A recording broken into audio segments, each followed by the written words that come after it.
Hello বন্ধুরা, আমাদের আজকের বিষয় হচ্ছে ফিল্মোরাতে কিভাবে আমরা কি ফ্রেমিং টেক্সট ইফেক্ট তৈরি করতে পারি। চলুন শুরু করা যাক। টাইমলাইনে আমাদের একটি ভিডিও ক্লিপ আছে। প্রথমে আমাদের একটি টেক্সট নিতে হবে। তার জন্য আমরা যাব টাইটেল থেকে এখানে আমরা সার্চ করব ডিফল্ট টাইটেল। এই ডিফল্ট টাইটেলটিকে আমরা টাইমলাইনে নিয়ে আসব এবং আমাদের ভিডিও ক্লিপের সমান করে দিব। ডিফল্ট টাইটেলটির উপর আমরা ডাবল ক্লিক করব। তারপর আমরা কিবোর্ড থেকে কন্ট্রোল এ প্রেস করে টেক্সটটি সিলেক্ট করব। এখানে আমরা লিখব মায়াজাল। তারপর আমরা এখান থেকে ফন্ট চেঞ্জ করে দিব। আপনারা যদি ফিল্মোরাতে বাংলা লিখতে না পারেন তাহলে আমার এই ভিডিওটি দেখতে পারেন। টেক্সট সাইজ আমরা করে দিব 150। টেক্সটটি সিলেক্ট থাকা অবস্থায় আমরা যাব অ্যানিমেশন। এখানে আমরা একটি কি ফ্রেম করব।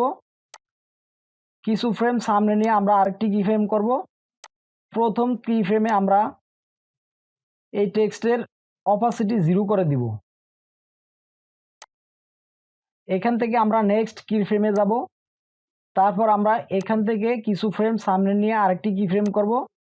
আবার আমরা কিছু ফ্রেম সামনে নিয়ে আরেকটি কি ফ্রেম করব।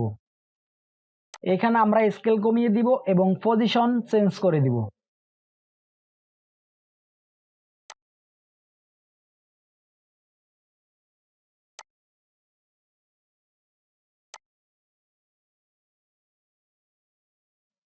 সো এবার প্লে করে দেখি।